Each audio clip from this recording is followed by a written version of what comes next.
Vamos a explicar el procedimiento para trabajar las últimas 6 columnas en esta hoja de trabajo, específicamente en lo que a contabilidad de costos se refiere. Empezamos entonces con la distribución de las cuentas. Bueno, en primer lugar, en el video anterior, la explicación se había finalizado en este par de columnas que constituyen el balance ajustado, tanto deudor como acreedor. Ahora lo que sigue es trasladar las cuentas de acuerdo a su naturaleza. Por ejemplo, tenemos caja y bancos. Bueno, en este caso vamos a ir clasificando a qué grupo pertenece. Para ello es importante que las columnas que se tienen que observar únicamente son las del balance ajustado o saldos ajustados, como también se le llama. Caja y bancos, como pueden observar, lo clasificamos en el activo, no va en otra columna. Compras de materia prima. Todo lo relacionado a materia prima y fábrica corresponde al debe de costo de producción porque eso representa un gasto para la empresa. La materia prima también constituye un gasto para la fábrica y constituye, por lo tanto, un debe de costo de producción.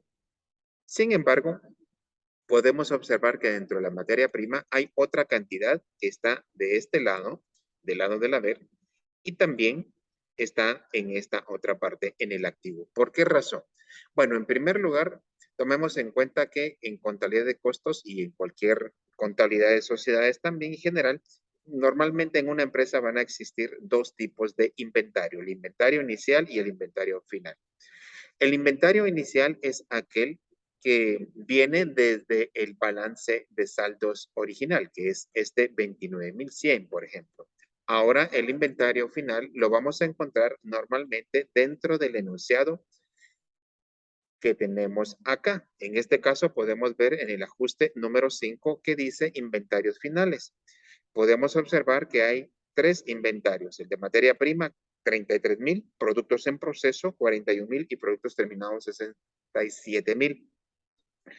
Estos inventarios constituyen inventarios finales y por lo tanto también constituyen cuentas de activo, debido a que son existencias que quedaron para el mes de diciembre. De aquí es donde obtenemos entonces las cantidades para los inventarios finales. Ya aclarado este punto, entonces podemos decir que el inventario final de materia prima no constituye costo, por esa razón se colocó del lado del haber. Todo aquello que no constituya costo porque no se ha utilizado o porque realmente no representa un gasto para la fábrica, va del lado del haber. Sin embargo, en el caso de materia prima, el inventario final debe de ser trasladado al activo porque son existencias. Estas cuentas de materia prima o estas cantidades normalmente se deben de clasificar de esta forma. El inventario inicial, 29,100, costo, o sea, debe de costo de producción, y el inventario final no representa un costo, por lo tanto van del haber y, por supuesto, se traslada a la cuenta del activo. Este sería el comportamiento para estas cuentas. Las demás cuentas no deben de ir en otras columnas. Tenemos el caso de clientes que representa activo porque es un derecho, material de empaque, tenemos también acá que es un bien y por lo tanto es activo. Productos en proceso tiene el mismo tratamiento que materia prima. Eso quiere decir que el inventario inicial de productos en proceso constituye para la fábrica un costo. Sin embargo, el inventario final que vimos hace un momento en el enunciado no constituye un costo, por lo tanto va a ir en el haber de el costo de producción. Posteriormente, esta cantidad debe también trasladarse al activo. ¿Por qué? Porque constituye una existencia dentro de la fábrica. Continuemos entonces, mobiliario y equipo es activo. Alquileres pagados anticipados es activo. Seguros. Los seguros o seguros anticipados constituyen un activo también. Préstamos bancarios se trasladó a la columna del pasivo. Equipo de computación, ya nosotros sabemos que es activo. Productos terminados. Muy bien, en el caso de productos terminados tenemos una situación muy similar a lo que se trabajó con materia prima y productos en proceso. Esto quiere decir que los productos terminados también van a tener dos inventarios. Tenemos entonces el inventario inicial y por supuesto también tenemos el inventario final. El inventario inicial de productos terminados constituye para la empresa un gasto, por lo tanto es una pérdida porque representa algo que ya no se encuentra dentro de la empresa y constituyó en su momento un gasto por porque este producto ya se vendió. El inventario final, que ya sabemos de dónde lo obtuvimos, no representa un gasto, por lo tanto va en la columna de ganancia, pero también observemos que esta misma cantidad se va a trasladar también al activo. Repito entonces, productos terminados constituye pérdida y productos terminados, inventario final, no constituye pérdida, por lo tanto se copia en la columna de ganancia y en el activo. Proveedores. Bueno, aquí ya volvemos nuevamente a la clasificación normal de cuentas. Proveedores, pasivo, vehículos, activo. Devolución y rebaja sobre, perdón, ventas. Ventas es la que sigue, tenemos que es ganancia.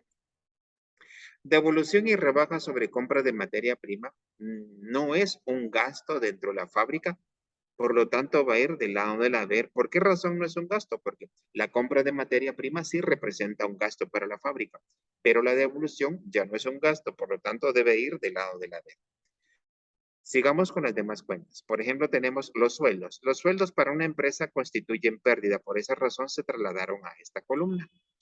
Gasto sobre compras de materia prima. Como se dijo al inicio, todo lo que tenga que ver con materia prima y fábrica va a ir en el debe de costo de producción, siempre y cuando constituyan un gasto para la fábrica. Mano de obra directa son los sueldos que se pagan o los salarios que se pagan en la fábrica, por lo tanto es debe de costo de producción, es un gasto. Tenemos mano de obra indirecta que también es un gasto, o sea, debe de costo de producción.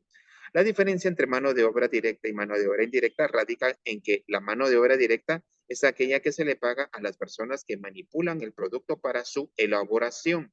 Tienen contacto directo con el producto o con la materia prima para elaborarlo y transformarlo en un producto final. En cambio, la mano de obra directa constituye también un gasto dentro de la fábrica, pero representa aquellos salarios que se le pagan, por ejemplo, al supervisor, al guardián de la fábrica y sobre todo a aquellas personas que no tienen una manipulación directa con la materia prima, pero sí se encuentran dentro de la fábrica. Continuemos con la clasificación de cuentas entonces. Tenemos ahora el capital autorizado. El capital autorizado en una hoja de trabajo se clasifica como pasivo, pero nosotros ya sabemos que esta cuenta representa parte del patrimonio de una empresa. Todas las depreciaciones, si no tienen nada o no tienen relación con la fábrica, todas las depreciaciones las vamos a clasificar como pérdida. Recordemos que la depreciación es el desgaste que sufren los bienes por el uso y por el tiempo y por lo tanto constituyen pérdida. Por esa razón se clasificó en esta columna.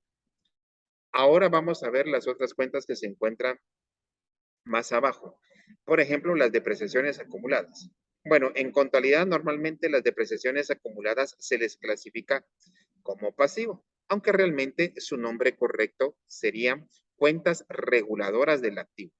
Las cuentas reguladoras del activo son aquellas que vienen a disminuir en cierta parte el valor de un activo. Vamos a ver cómo lo clasificamos entonces. Aquí tenemos depreciación acumulada vehículos, solo lo copiamos al pasivo, igual que depreciación acumulada moler equipo, depreciación acumulada de equipo de computación. Son cuentas reguladoras del activo, pero en una hoja se clasifican como pasivo. Seguros vencidos. Bueno, los seguros vencidos vienen siendo gasto, por supuesto, porque es algo que ya venció. Es una pérdida. Va acá. Igual que cuentas incobrables que representa una cantidad que no se va a poder cobrar. También es una pérdida. La estimación para cuentas incobrables se debe de clasificar como pasivo. Y por último tenemos material de empaque consumido. Todo lo que sea consumido o vencido es una pérdida para la empresa.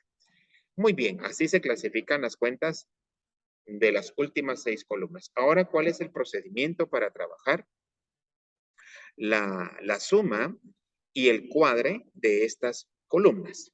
Veamos detenidamente cómo se trabaja las últimas 6 columnas, especialmente para cuadrar cada una de ellas. Esto es muy importante porque de ello dependerá la exactitud de nuestros cálculos y que la hoja cuadre como es. Bueno, realmente este procedimiento es bien sencillo. Lo único que se tiene que hacer, como se dijo anteriormente, después de haber clasificado correctamente las cuentas, se procede a la suma de todas las columnas. Vamos a ocultar algunas filas acá para poder explicar claramente cómo se realizó esto.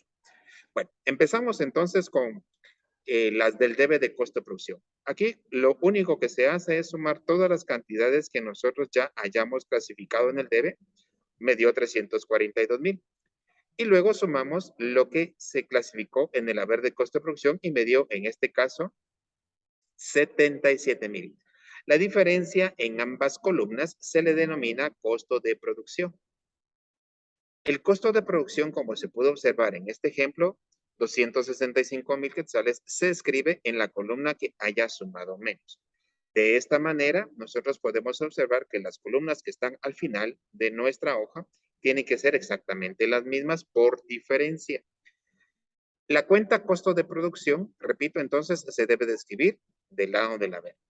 Pero también es importante que como representa un gasto para la empresa, este costo de producción, como se observó, o como se observa, también se traslada en la columna de pérdida para tomarla en cuenta dentro del resultado de la empresa.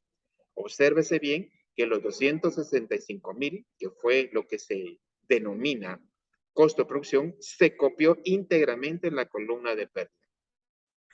Después de haber hecho la suma y agregado la diferencia en el haber de costo de producción, se procede a realizar la suma de las columnas de pérdida y ganancia. En este caso, entonces, se suman todas las cuentas que estaban en la columna de pérdida, incluyendo el que se acaba de agregar, el costo de producción, y las columnas, o más bien dicho, las cuentas de ganancia, también se suman. Recordemos que acá en las cuentas de ganancia tenemos ventas, ¿verdad? Y los inventarios finales de productos terminados.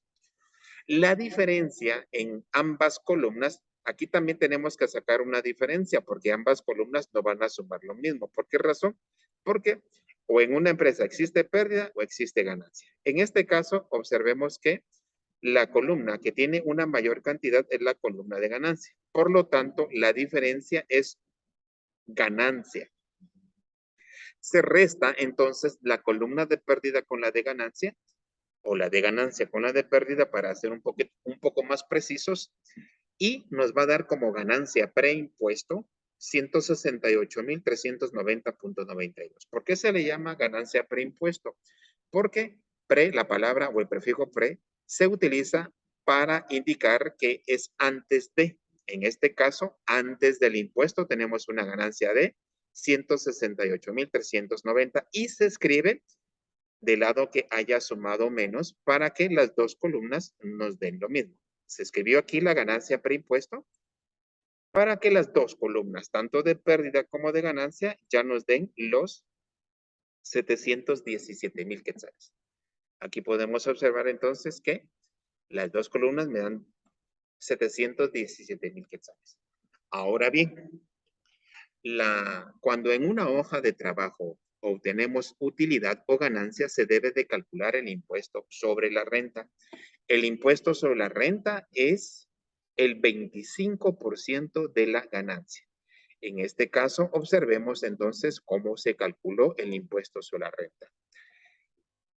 A los 168,390 se le aplicó el 25% y nos va a dar 42,097,73. Esto sería el impuesto sobre la renta y va en el pasivo porque es un impuesto que hay que pagar. Después de haber realizado esto, se debe de calcular la reserva legal. La reserva legal únicamente se debe de calcular a las sociedades mercantiles y es el 5%. ¿Cómo se obtiene esos 6,314,66? Muy bien, lo que se debe de hacer es que a la ganancia preimpuesto se le debe de restar el impuesto sobre la renta que previamente se calculó y al resultado se le aplica el 5% y nos va a dar esta cifra que tenemos de 6,314.66. Y por último, tenemos la ganancia post impuesto o ganancia después del impuesto. Esto resulta de restar a la ganancia preimpuesto, se le van a restar las dos cantidades que ya se han calculado previamente. Se le resta el impuesto sobre la renta, se le resta la reserva legal, que es el 5%, y el resultado nos va a dar 119,978.53. A eso se le denomina ganancia post impuesto y va del lado del pasivo, porque todas estas cuentas, por lo menos la reserva legal y la ganancia post impuesto, constituyen parte del patrimonio. El ISR, como se le dijo anteriormente, representa un pasivo. Aquí la clave es que ambas columnas, después de haber anotado esas cantidades, ambas columnas, tanto de activo como de pasivo, deben de cuadrar correctamente. Muy bien, de esta manera entonces se cuadra la hoja de 12 columnas del costo de producción.